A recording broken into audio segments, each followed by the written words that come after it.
இந்த ஒரு நிமிடத்திற்காக என் வாழ்க்கையில் பல வருடங்கள் காத்திருந்தேன். இப்படி அண்ணனை கூப்பிடணும்.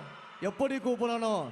மாண்புமிகு தமிழ்நாடு முதலமைச்சர் அண்ணன் தளபதி அவர்களே அப்படின்னு கூப்பிடுற அந்த ஒரு நொடிக்காக பல வருடங்கள் நாம் எல்லாம் தவம் இருந்தோம். அந்த தவம் இன்றைக்கு நிறைவேறி இருக்கிறது. முறை செய்து காப்பாற்றும் மன்னவன் மக்கட்கு இறையென்று வைக்கப்படும்னு ஒரு திருக்குறள் இருக்கு. நீதி நெறி தவறாமல் ஆட்சி நடத்தும் ஆட்சியாளரை மக்கள் தலைவராக இறைவனாக கொண்டாடுவார்கள் அப்படின்ற திருக்குறள் நம்முடைய மாண்புமிகு முதலமைச்சர் அவர்களுக்கு பொருந்தும்.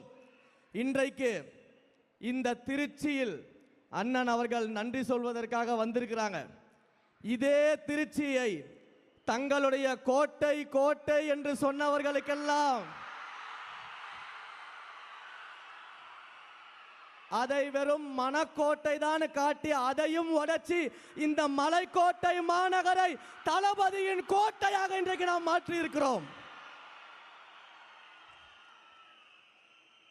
சாதாரண நபர்கள் எல்லாம் வேட்பாளராக நிக்க வச்சிருக்கிறாரு. சாதாரண குடும்பத்தவர்களை வேட்பாளராக நிக்க வச்சிருக்கிறாரு. இவங்கெல்லாம் நம்மளை எதிர்த்து ஜெயிச்சிட முடியுமா அப்படின்னு பகல் கனவு கண்டுகிட்டு இருந்தாங்க.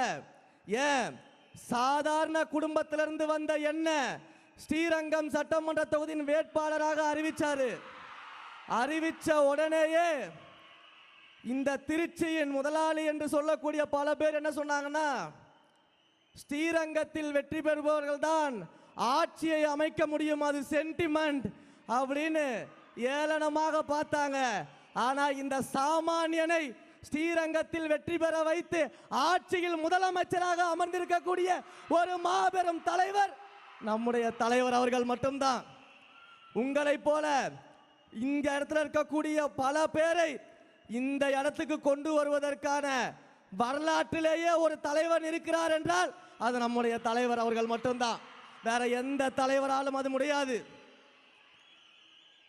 பல்வேறு மேடைகளில் அண்ணன் முன்னாடியும் சொல்லியிருக்கிறேன், பிரச்சாரங்களின் போது பல்வேறு மேடைகள்லையும் பேசியிருக்கிறேன். அந்த ஒன்றை மட்டும் நினைவுபடுத்திடுறேன். பல இடங்களில் சொன்ன சின்ன பசங்கன்னு ஏளனமா பார்க்காதீங்க.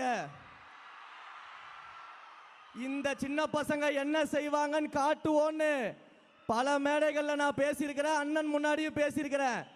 இப்போ அதே மாதிரி பார்க்கிறவங்களுக்கு இன்னொன்னு சொல்லிட்டு ஒரு உறுதிமொழியை சொல்லிட்டு நான் கிளம்பிடுறேன். எழுதி வச்சுக்கோங்க, இந்த சின்ன பசங்க வருங்காலத்தில் எதிர்கட்சியே இல்லாத சட்டமன்றத்தில் எங்கள் அண்ணனை முதலமைச்சராக அமர வைப்போம். இது வருங்காலத்தின் வரலாறாக மாறும். தாயை வாழ்த்தி தொடங்குவோம். தமிழெங்கள் பேச்சு, தமிழெங்கள் மூச்சு, தமிழெங்கள் உயிர். அனைவரும் எழுந்து நிற்போம். தமிழ் தாய் வாழ்த்தை சேர்ந்து பாடுவோம்.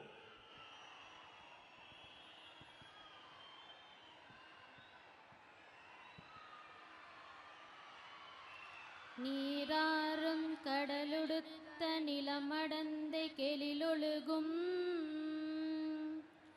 சீராறும் வதனமென திகழ் பரத கண்டமெதில் தெக்கணமும் அதிர் சிறந்த திராவிடனர் திருநாடும் தர்க்க சிறு பிறை நுதலும் தரித்தனரும் திலகமுமே அர்த்திலக வாசனை போல் அனைத்துலகும் இன்பமுற எத்திசையும் புகழ் மணக்க இருந்த பெரும் தமிழனங்கே